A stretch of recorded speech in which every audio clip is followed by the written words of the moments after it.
لیکن ایک چھوٹا سا نسخہ آپ سے عرض کریں، اس پہ عمل کریے. یہ جتنی بھی تہذیب ہے نا جدید، اور جو ہم سب پہ مسلط ہے، اگر اس کے اثرات سے بچنا ہو تو اصل تو علاج وہ حکومت ہے. حکومت نصاب تعلیم بنائے، حکومت دیکھے کہ کیا پڑھانا ہے. وہ ان جاہلوں کو توفیق ہی نہیں. ایک نظام تعلیم اگر درست ہو جاتا تو اس وقت یہ ہمارا ملک اور پاکستان پوری امت کو لیڈ کرتا، کر اب بھی رہا ہے، لیکن یہ نظام تعلیم نہیں ہے ٹھیک.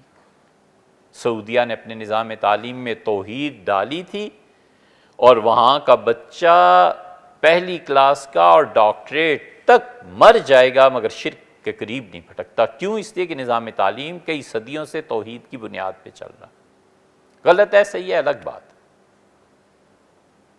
انہوں نے اپنی تعلیم کی بنیاد تصوف کی مخالفت پہ ڈالی تھی، اب تک چل رہا ہے، اور اتنی شدید مخالفت ہے کہ ابھی پچھلے ہی برسوں میں وہ بات آئی کہ اس نے شاہی خاندان کو تجویز لکھی کہ دنیا میں اگر شرک کا خاتمہ کرنا ہے تو حضور اقدس صلی اللہ علیہ وسلم کو راتوں رات قبر کھودی جائے اور میت کو کسی نامعلوم مقام پر دفن کر دیا جائے.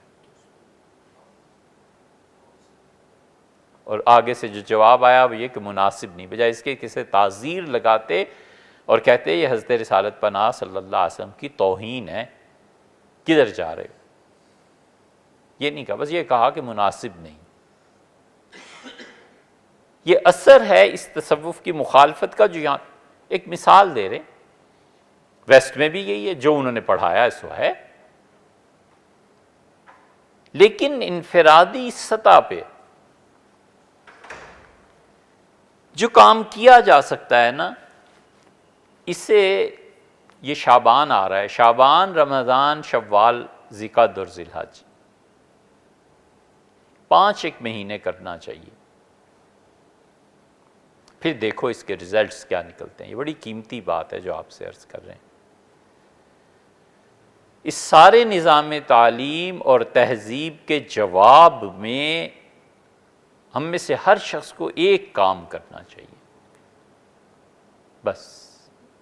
اور وہ چھوٹا سا کام یہ کرے کہ اپنے ہر عمل میں، ہر کام میں، ہر سوچ میں، ایک ہے ارادہ، ایک ہے عمل، اور ایک ہے مجموعی اعتبار سے اعمال کے نتائج جو کبھی کبھی اختیاری بھی ہوتے ہیں. ہر مرحلے پہ یہ سوچنا چاہیے، ویسٹ ہے نا، ہر مرحلے پہ خدا سے دوری ہے نا. نظام تعلیم ایسا کہ خدا کا تصور پرچھائی نہ پڑے، آخرت کے نام ہی نہ آئے. بالکل اس کے برعکس ہر عمل میں، ہر سوچ میں، ہر کام میں بس اتنا سوچ لینا چاہیے کہ میرا یہ عمل، میری یہ تعلیم مجھے خدا کے قریب کر رہی ہے، اس کی معرفت میں اضافہ کر رہی ہے یا دور کر رہی ہے. بس تیسری کوئی راہ نہیں ہے. انسان کا ہر عمل یا تو اسے خدا کے قریب کرتا ہے یا خدا سے دور کرتا ہے، تیسری کوئی راہ نہیں. 5 ایک مہینے اس کی پریکٹس کرے کہ جو کام کرنے لگا ہوں یہ مجھے اللہ سے قریب کرے گا یا اللہ سے دور کرے گا. یہ جو میں تعلیم حاصل کر رہا ہوں یہ مجھے اللہ سے دور کر رہی ہے کہ قریب کر رہی ہے. یہ جو جاب میں کر رہا ہوں یہ مجھے اللہ سے دور کر رہی ہے کہ قریب کر رہی ہے. یہ جو کتاب میں پڑھ رہا ہوں یہ کتاب مجھے خدا کے قریب کر رہی ہے یا خدا سے دور کر رہی ہے. پریکٹس کرے اس کی. بظاہر یہ چھوٹی سی بات ہے، لیکن مغرب کے مقابلے میں یہ ایک ایسا بیج ہے کہ اس کا پیڑ جب پھوٹے اور اس پہ جو پھل آئیں گے وہ آدمی کو اللہ کی معرفت سے شناسا کر دیں گے، خدا کی معرفت حاصل ہوگی. پریکٹس کرنی چاہیے. کہ میرا یہ کام مجھے اللہ کے قریب کر رہا ہے یا دور کر رہا ہے. میں اپنی اولاد کو جو پڑھا رہا ہوں یہ میرے بچوں کو خدا کے قریب کر رہی ہے یا خدا سے دور کر رہی ہے. چھوٹی سی بات، لیکن آدمی جب کرتا ہے نا تو پھر پتہ چلتا ہے کہ کس پل سے گزر رہا ہے. اسی میں نفس ٹوٹتا ہے، اسی میں آزادی، خود انسان اپنی حدود متعین کرتا ہے. دیکھو انسان جب اپنے دوست کے ساتھ جا رہا ہوتا ہے نا